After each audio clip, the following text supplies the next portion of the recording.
Hey YouTube, we are back again this week for another video portion of the Daly Dose Sports Podcast. Hopefully you're enjoying these each week. Hope everyone out there is doing well. Hope everyone's staying healthy during these, weird times.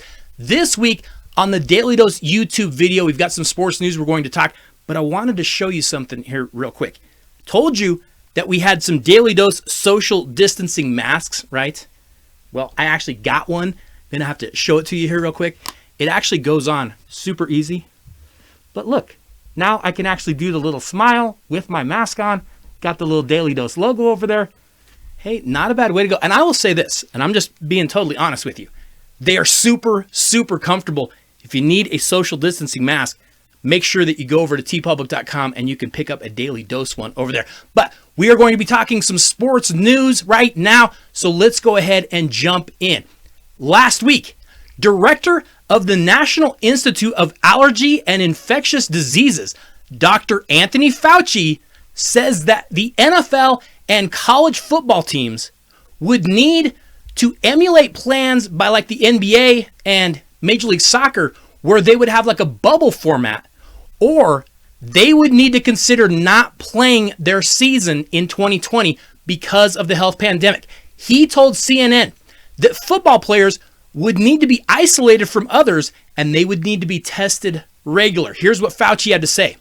Unless players are essentially in a bubble, insulated from the community, and they are tested nearly every day, it would be very hard to see how football is able to be played this fall. If there's a second wave, which is certainly a possibility, and which would be complicated by the predictable flu season, football may not happen this year. I mean, it sounds like football, on the other hand, is like ready to move forward.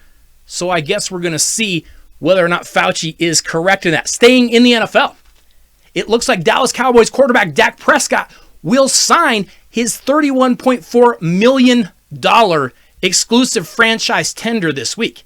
So now the two sides have until July 15th to get a long-term deal together. The Cowboys had placed the franchise tag on Prescott back in March, but by signing that franchise tender, Prescott will be contractually obligated to report to training camp on time. Whether or not he gets a long-term deal with the Cowboys or not, he has to show up.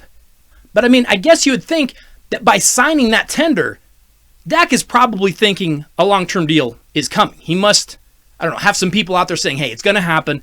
Go ahead and sign it. They're going to take care of you. But I mean, the Cowboys, they're going to have to give Dak a ton of money. He's not giving them a hometown discount of any kind, because I'll tell you this, if he isn't insulted by them dragging their feet through this whole process, I don't know, he's like the most forgiving man alive. If I'm him and I see the Kirk Cousins and the Jared Goffs getting all that money, I'm going to be asking for more money than what they're getting.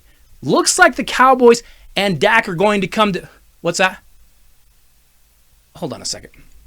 We've actually got some breaking news apparently. Let's see what this breaking news is. Okay, we've got some more breaking news. Director of the National Institute of Allergy and Infectious Diseases, Dr. Anthony Fauci, now is saying that the NFL and college football seasons can definitely go forward with their seasons as long as everyone wears masks. Now, he says players, coaches, and fans in attendance all have to wear masks, and we should be good to go if they do. So, I mean, that's really, really good news, I guess. I don't know. Fauci seems to have changed his mind a little already, but whatever. I mean, that's great news. I don't know. First he said that wasn't going to happen. Now it kind of sounds like maybe it will. I don't know. We'll just move on. Let's jump over to the NCAA, where the NCAA announced it would be banning championship events from being played in states where the Confederate flag has a prominent presence. Now, we all know Mississippi is the only state that's going to be affected by this policy change. It's the only state that the flag continues to feature the banner of the Confederacy. It's got the blue cross with the 13 white stars. So the NCAA policy now includes all championship sites, including competitions like baseball, softball, lacrosse, women's basketball. The NCAA statement comes on the heels of SEC Commissioner Greg Sankey coming out against the Mississippi State flag last week when he threatened to not hold the conference's championship events in the state as long as the flag remains unchanged. We will not have championship games in any state where that flag is actually being put out. We all know it's Mississippi. Now, here's the question I have.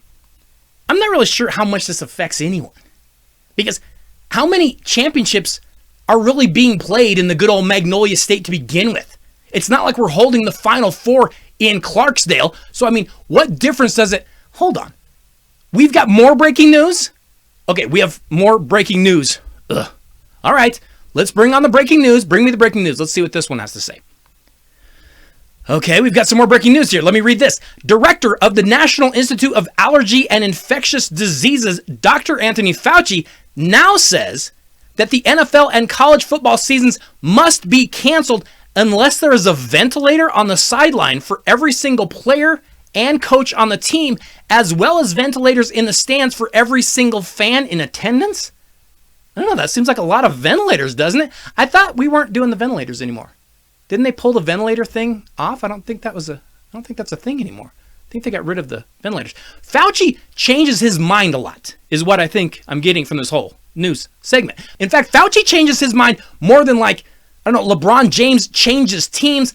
I don't even know what to listen to with that guy anymore. He just keeps changing his mind. First he tells us you don't need masks. Then he tells us you do need masks. Then he tells you you need ventilators. Then he tells you you don't need ventilators. I don't know what to believe from that guy, but I'm just going to say this. I'm just going to wait and see. Let's just hold up. Let's just wait and see if football season comes, because I think football wants to push forward no matter what Fauci says. Okay, YouTube, be sure that you go over and you check out the rest of the podcast this week. I will leave a link down in the comments here on YouTube. And this week on the show, we've got something a little bit different for you. We actually have a high school cheerleading coach stop by to talk about coaching, to talk about cheerleading. And she's a really smart coach who just gets it. She understands athletics. She understands coaching. If you know someone who is involved in cheerleading, or if you just like sports in general, you're going to enjoy this episode because she's great.